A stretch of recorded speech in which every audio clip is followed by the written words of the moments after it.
Oduu ijoo rakkoolee Itoophiyaatiif falli lammiilee Itoophiyaa ta'uu hooggantoonni paartilee siyaasaa ibsan.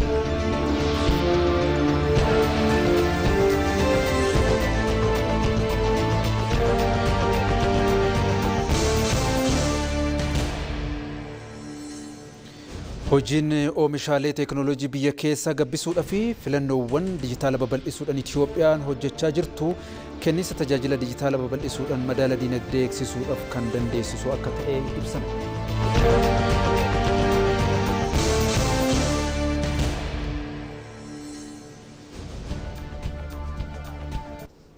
Oduu maddeen alaa keessaa immoo gartuulee Paakistaan gartuulee Liibiyaa araarsuudhaan biyyattiin mootummaa tokkoon akka hoogganamtu gochuudhaaf jaarsummaa eegaluu beeksifte.